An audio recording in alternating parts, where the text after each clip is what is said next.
Sinipingan ni Adan ang kanyang asawa at ito'y nagdalang tao.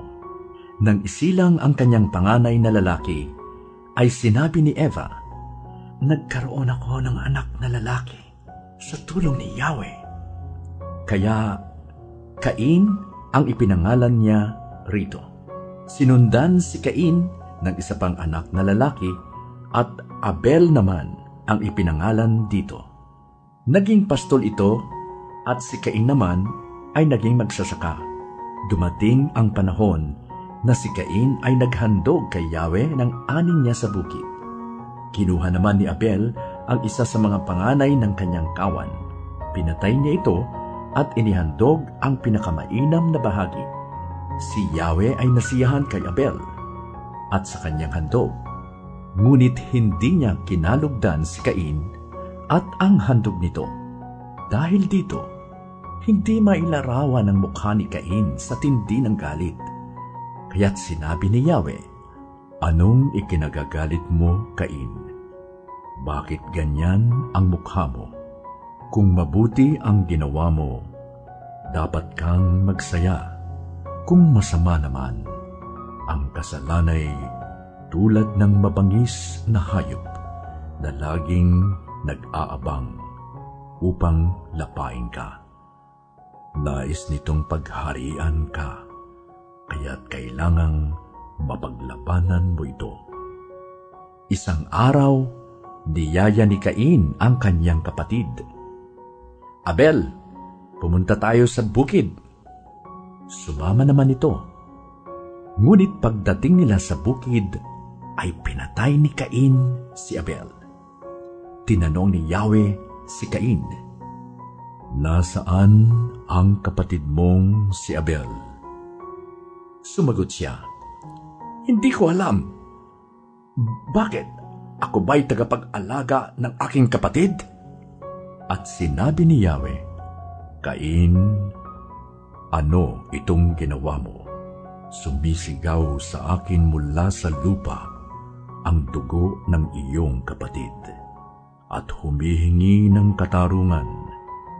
Sinusumpa kita ngayon at hindi mo na maaaring bungkalin ang lupa dahil dumanak doon ang dugo ng kapatid mo na iyong pinaslang.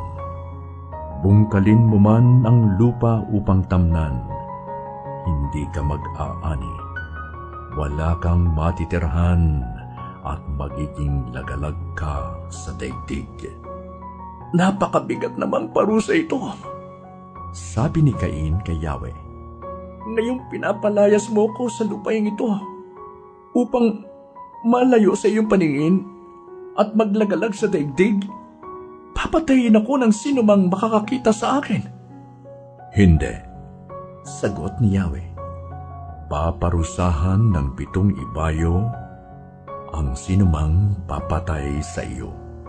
Kaya't nilagyan ni Yahweh ng palatandaan si Cain upang maging babala sa sinuman na ito'y hindi dapat patayin. Iniwan ni Cain si Yahweh at tumira siya sa lupain ng Nod, isang lugar sa silangan ng Eden. Sinipingan ni Cain ang kanyang asawa. Nagdalang tao ito at nagkanak ng isang lalaki na pinangalanang Enoch.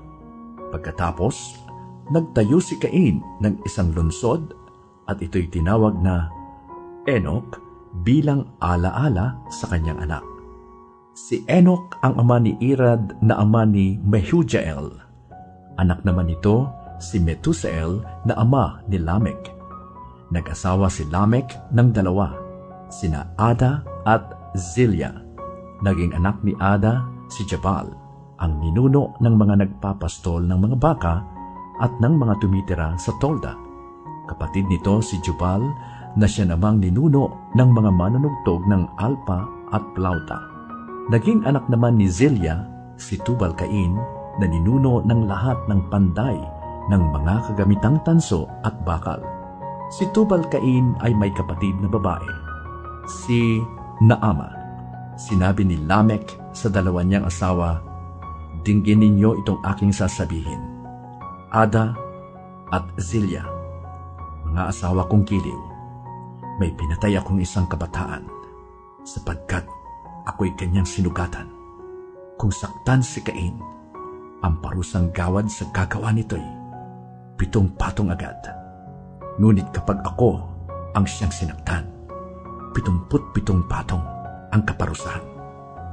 Muling sinipingan ni Adan ang kanyang asawa, at ito'y nanganak ng isa pang lalaki. Sinabi ng ina, "Binigyan ako ng Diyos ng kapalit ni Abel na pinatay ni Cain."